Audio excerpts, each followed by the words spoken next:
Para finalizar e conectar esse nosso exemplo aqui, esse problema que a gente está atacando, o problema da soma 2, o problema do Sum, com o primeiro grande tópico que eu disse que a gente vai explorar no curso, que são as tabelas de símbolo, eu vou mostrar para vocês uma abordagem com tabelas de símbolos, que também serve para motivar para vocês o porquê da gente achar tão relevante saber implementar, conhecer estruturas de dados que implementam tabelas de símbolos de modo eficiente.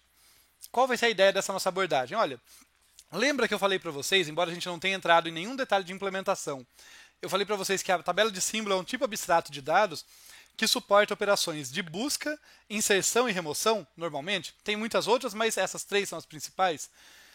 E que, de preferência, ela suporta essas operações com eficiência, ela é rápida para fazer uma inserção, uma remoção, uma busca numa tabela de símbolos.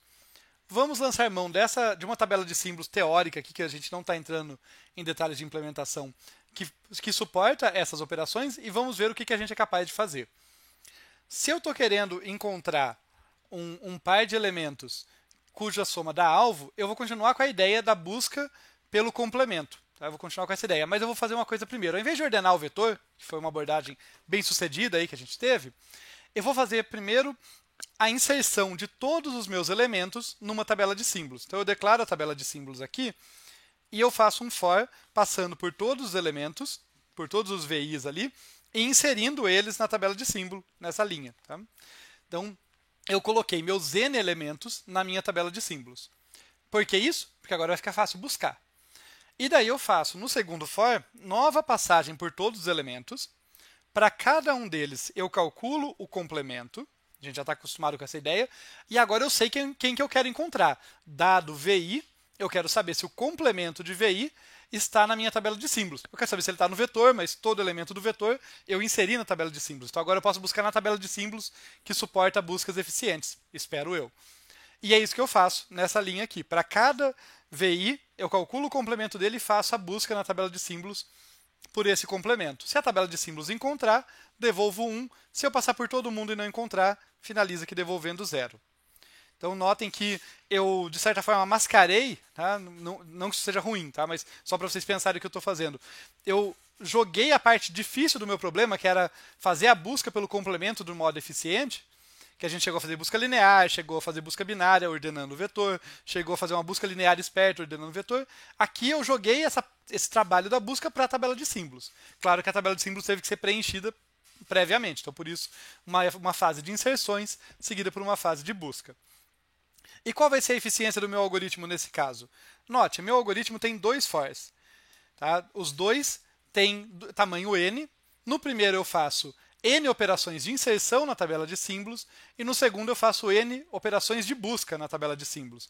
Por isso a minha eficiência deve ser da ordem de n vezes tempo de inserção mais tempo de busca, que vai determinar se esse meu algoritmo é quase linear ou muito maior do que linear, de repente quadrático e tal, é a eficiência dessas operações, tanto da inserção quanto da busca. Tá? Só para a gente jogar aqui a brincadeira, se esse tempo de inserção for linear, tempo de inserção ou de busca, tá? Vamos dizer que os dois sejam homogêneos, que os dois sejam iguais. Se for linear, tá? Vamos escrever aqui tempo da tabela de símbolos e aqui eficiência do meu algoritmo. Se isso aqui for O de n, eu vou ter O de n quadrado aqui, porque eu vou ter n operações, n chamadas por essas operações que levam tempo linear, então n quadrado. Se for log n, eu vou ter O de n log n, que está compatível com as nossas melhores soluções até o momento, né, que envolveram ordenação. E por fim, se eu conseguir uma estrutura de dados aqui muito eficiente, uma implementação muito eficiente da tabela de símbolos, que leva tempo O de 1, eu vou ficar com tempo O de n aqui. Tá? Por que eu coloquei isso?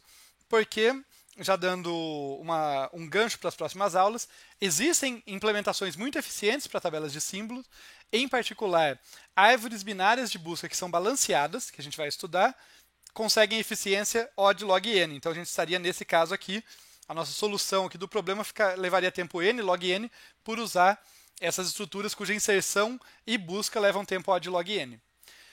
Mas existe também uma estrutura muito especial chamada hash table,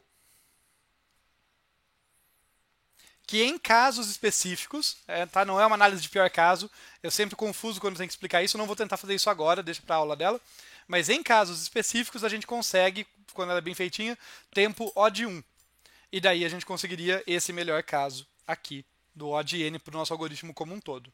Então, isso foi para dar um gostinho para vocês, tanto de como projetar algoritmos, quanto para vocês já perceberem como conhecer e saber a hora de usar implementações eficientes de tabelas de símbolo nos dão espaço para melhorar nossos algoritmos. E assim a gente encerra a nossa primeira aula.